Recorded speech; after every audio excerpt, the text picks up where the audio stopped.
Porsches, Ferraris, Lamborghinis, and of course Aston Martins. Oh my, the glamorous life of an automotive journalist. 50 pounds of gear on my back, and another interesting and new auto show, this time Phoenix. And on the Fast Lane Car 3, we're going to give you the scoop on the best and most significant cars of 2015. On episode 3 of the Fast Lane Car, it's a classic TFL top 10 list. We take a look at the most significant cars of 2015, plus part 2 of my up-close and personal look at the Pagani. So sit back, buckle up, the Fast Lane Car is on right now.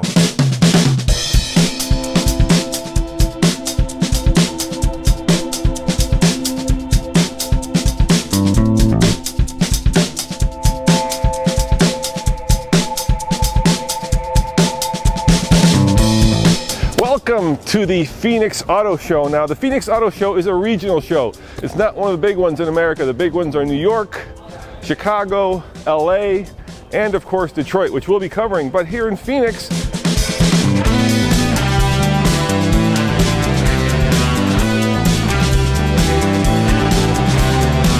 I thought this would be a good chance to kind of talk about the significant cars of 2015, starting with one of the most significant, the brand new Mustang, and this one happens to be the GT. There are 3 engine choices. There's the GT, there's the EcoBoost, and of course, there's a 6-cylinder. And this is coming very soon. It's the brand new Mustang convertible. And coming up next on the Fast Lane Car, we're going to take a walk through the Phoenix Auto Show and show you the significant cars of 2015.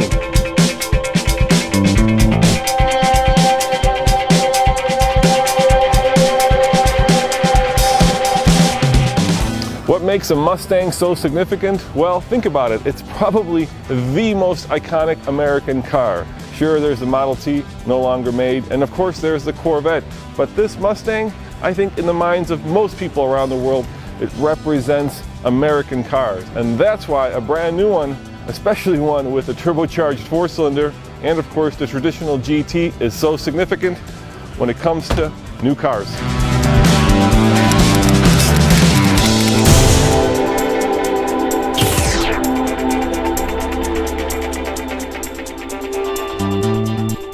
You'd be hard-pressed to find a car that has not made it into everyone's top 10, and this is of course the newest entry into all those lists, the brand new 2015 Volkswagen Golf GTI. Why is this significant?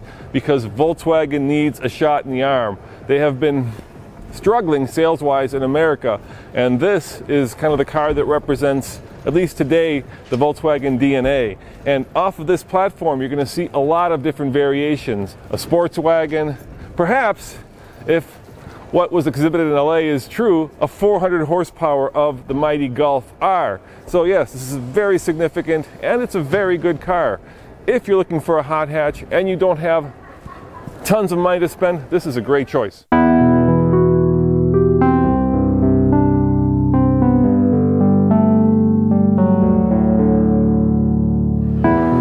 Alright, so the sticker on this car is $32,000, not exactly cheap, but if you lose the sunroof, if you lose the dual clutch automatic, and you just get the basic car, you can get into this car for around $25,000. Now I sound like a used car salesman, sorry. But what is important to know about this list is that I have driven all of these cars, so I know what I'm talking about, and this is a hell of a good car.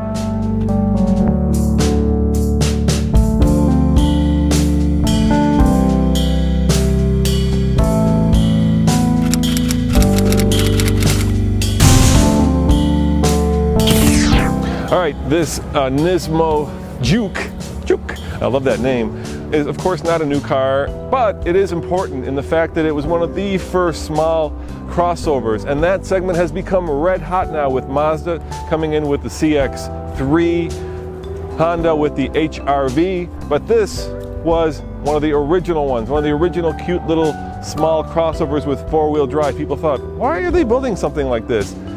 Apparently Nissan was way ahead of its time, because check it out, it's a car that appeals to both young and old because it's fuel efficient, it's the right size, and of course it's the right price.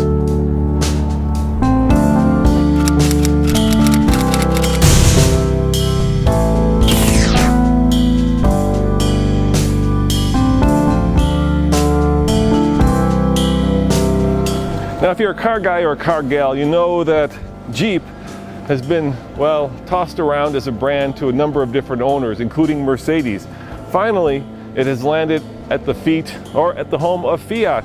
And this brand new Renegade is what has been created in that partnership. Now, it's significant because Jeep has always been an all-American brand. Think about it. I mean, it was born during the Second World War. It was what our GIs drove. And yet this Renegade, I think, has a lot of European influence. Will it sell? Heck yeah. Is it a true Jeep? We'll have to wait till we drive it. It is certainly the most European of American Jeeps.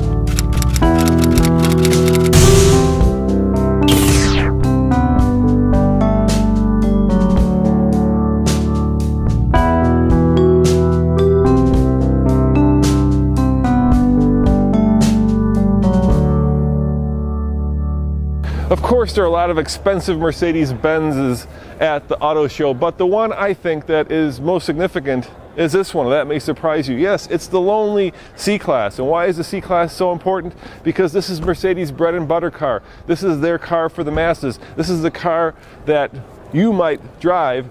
Even though those are the cars you wish you could drive, this is the one that most people will end up in. And it's a great car. Having been on the press trip at the launch of this, I am very impressed by what Mercedes has done. They've taken two great turbocharged engine, a chassis that can handle all the power, and I can't believe I'm going to say this, but steering that is perhaps better than the BMW 3 Series, and stuffed it into one relatively affordable German sedan. And perhaps just as importantly, the interior of the C Class is just a work of art. Check out this speaker cover. Look at that. It looks like it's been done by an artisan. And everything in this car has that kind of touch of class to it. And if you like infotainment systems, well, Mercedes has done something unusual. They have kept their old command system and they have put kind of a finger-controlled dual way of controlling it into this car. So they've hedged their bets. They're not sure whether they're going to go with the finger control where you can write or the traditional command system. But irregardless of that, one of the nicest, one of the most elegant, one of the most spectacular interiors in a relatively affordable car in its class.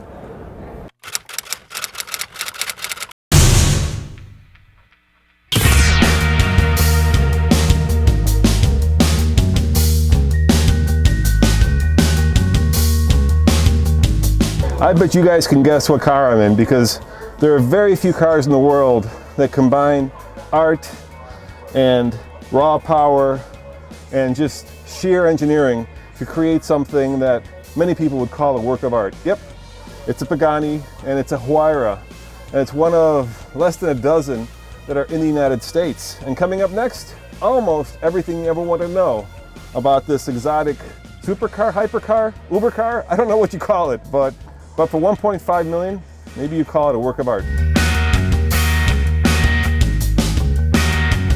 So I was in Munich a couple of years ago, and I remember sitting in one of these restaurants that had a very good outlook onto the parking lot. And this guy showed up in a black Lamborghini Gallardo, right? Mm-hmm. And he was like, you know, strutting around. And the next thing you know, another guy in a black Lamborghini Gallardo pulls up, right? Mm-hmm. Exact same car, right? And you can just see the guy deflate. And I'm thinking that if you show up in this, there's not going to be another Pagani. That's the truth. I think the limited production of the car, they're only going to make about 15 cars a year for the world, and for the first year or two, we're only going to see about 8 to 9 cars come to the US market. There still is under 10 cars in the US market right now, and you notice that with Pagani, the instant equity that the vehicle has and the instant rarity, it's more than just buying a car. You're really buying an experience, and part of going to the factory and not becoming car and chassis number XYZ, you actually are known on a first name basis with the entire Pagani family that has an opportunity to custom fit your seats, custom fit your leather samples, exterior colors, wheel modifications, exhaust notes, everything. It's like buying a jet airplane. It's part of that entire experience. But yes, you're right, pulling up to a light, you will never see two Paganis alike. Till this day. Let's talk numbers. 0 to 60, you know? 0 to 60 is just shy of 3 seconds on the vehicle. Okay. We've tested it. There's been different tests between Top Gear. You know, you look at the rankings of the Zonda R, and that Zonda R racing heritage from what was instilled is still into this vehicle. Top speed of well over 220 miles an hour. Like I said, it's really not just about the performance of the vehicle. It's also about the fact of it being a true piece of performing art. Horsepower? 730 horsepower. Torque? Oof. Get me on that one. Get me on that one. How about MPG? Doesn't matter. MPG doesn't matter. Come on now. We got a year where the fuel comes with the car. I think you have to ask. Exactly. All right, let me give you a softball question. What's your favorite part of driving this car? Oof. I think the favorite part of driving the actual Pagani Huayra is being inside of a vehicle that you know is so limited and so rare, and driving everything you can imagine, from the Enzos to the Bugatti Supersports to every Lamborghini you can imagine. Being a second generation dealer, sitting in a Pagani Huayra and knowing that it was my father's dream to become a dealer for this vehicle puts the biggest smile on my face, and is the drive for me to continue to be the #1 Pagani dealer. Have you been to the factory? Many times. Yeah? Many times. Yeah, all right. All right, and is there a question I should have asked I didn't? Can you pop the hood? We'll look at the engine. Yeah, of course. No, let's look at the engine. I mean, that's you know, the heart of the beast. Of course. You get... Where's David? David! David! I'm going to have you actually go to the opposite side, okay, and I want you to click. Hey, what do you need me to click? What you need? I need you to click. There's a red button right by the end. Oh, here he comes. Yep. I see this button. See it? Right here. Pull it up. Oh, easy peasy. You see that? Yeah. Well, look how light that is. Oh, Look at that motor. oh my God. What does it sound like? Oh, it's a race car, man. It's a complete race car. And if you think about it, when you have 1,000 Newton meters of torque in this 7.4 liter block, and the only partner that AMG's ever worked with outside of Mercedes-Benz, you can imagine that they built such an amazing character. And of course, when you want to go ahead and you want to go on your vacation with your wife, you still have all of your luggage built into the vehicle. No trunk needed. Of course, of course. And then let's see, engine oil, and this is, what's this one? Power steering. Power steering, okay. It's beautiful, just absolutely beautiful, the workmanship and craftsmanship that must have gone into this. Oh, How long does it take them to build one, do you know?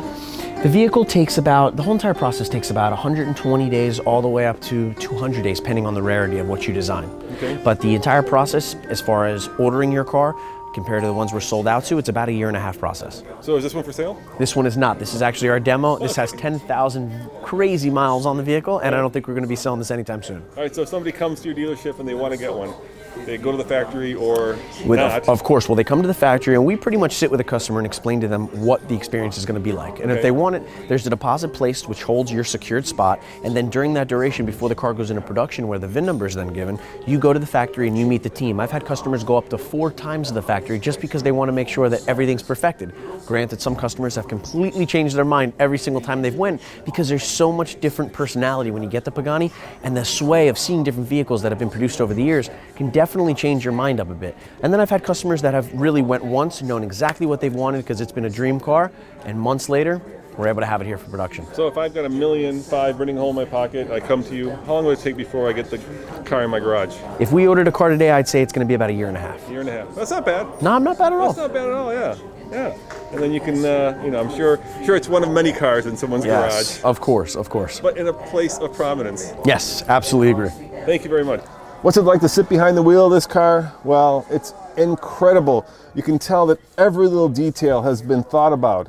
Every little thing you touch, every little thing you feel is exquisite. This is the definition of sweating the details. Am I going to get to drive it? No, it's here on display. But I promise you that coming soon on the Fastlane car, we will get our butts in the seat and the car on the road. And that is thanks to you guys.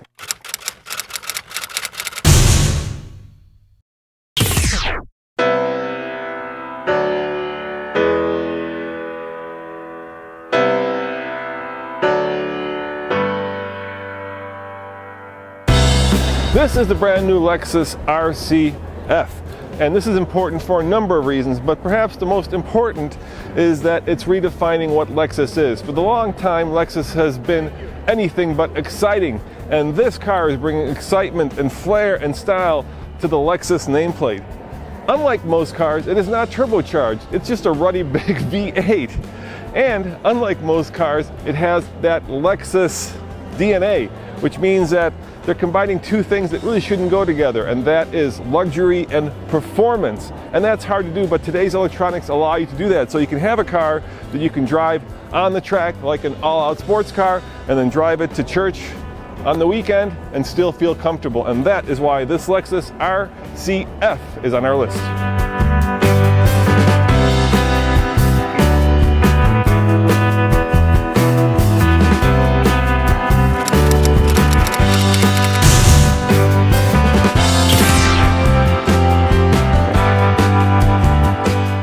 Once upon a time in America, when you spent $50,000 on a car, you expected to get something that was luxurious, but that was also powerful and very large.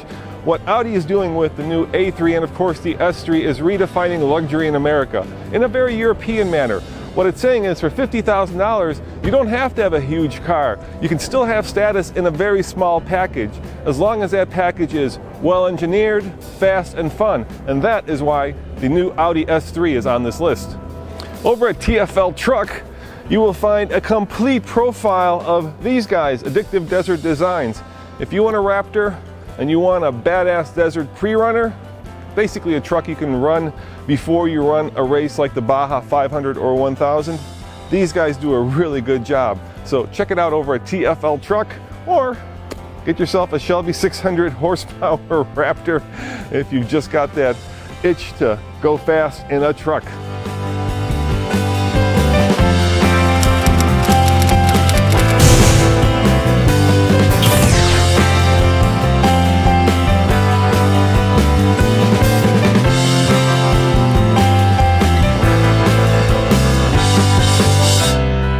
So when did Chevy turn into a manufacturer of premium sports cars? That's right, I said it, premium sports cars. Behind me, you've got the brand new Corvette Z06, and over here, the Camaro Z28.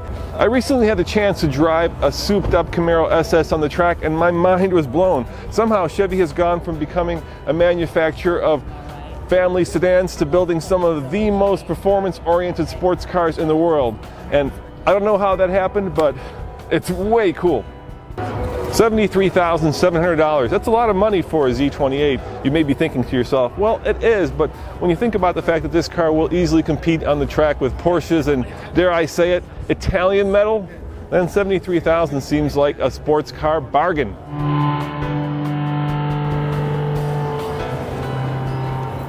What's this car like to drive? I don't know. Subaru pulled it from us before we even had a chance to get our paws on the steering wheel. So, what can we say? But nothing.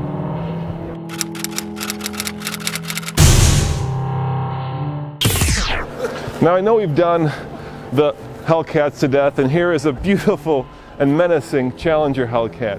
Why is it important? Obviously, the most powerful American car ever built, 707 horsepower, enough torque to make your mother turn green, and a top speed of just under 200 miles an hour in the Challenger. I mean, it's just so darn crazy. How can you not fall in love with a car that for $64,000 will blow away many supercars and even hypercars?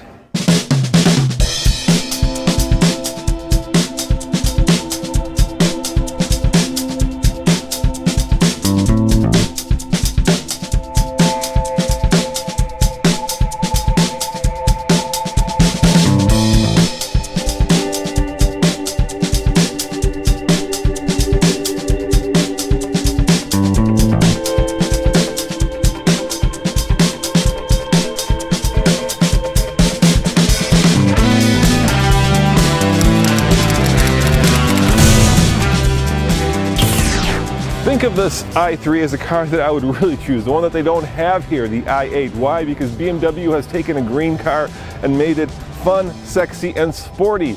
And they've made it so that you can drive it across the entire country. Unlike a Tesla, you could take this car or the i8 and drive it from New York to LA without having to recharge it. Yet, if you want to drive it to work, you could do so every day without using a drop of gas. Best of all, they've made it sexy. Not this one so much, but the i8 for sure with those scissor doors. Oh my God, what a cool car, and that's why it has to be on this list, even though it's not here.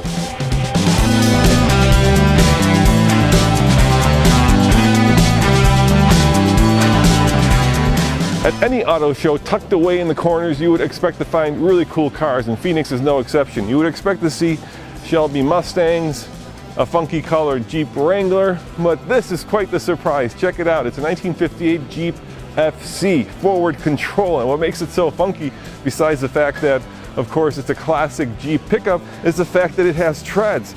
What are you going to do with treads in Phoenix? I mean, come on. How much snow do they get down here? Not a lot, I'm betting, but a really, really cool Jeep and well redone. And yes, I know, before you type your comments, You can use treads in the desert, but come on, this is a snow Jeep, not a desert Jeep.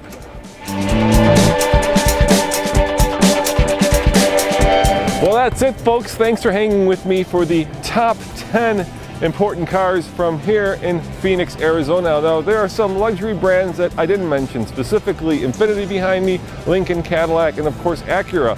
And the reason for that is, well, these brands are still in the middle of defining who and what they are. They have significant cars, but they don't have that DNA that says, this is what I am. And that's probably the biggest story of 2015. How will these luxury brands redefine themselves? How will they become your car as opposed to your father's car? And that's a story that is still evolving. Only time will tell. As always, this is Roman reporting from Phoenix, Arizona. Thanks for watching, and check out TFLcar.com for more news, views, and of course, everyday reviews. Ciao! You saw it first. You saw it first. You saw it first.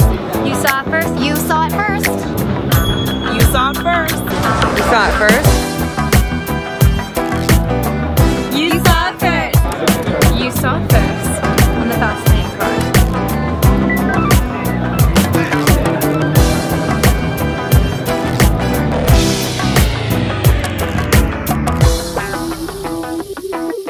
I recently had the chance to drive a souped up, really hot Camaro SS on the track, and I was blown away. Not only is the Camaro ready? Ready? You know what? It feels like SEMA here again.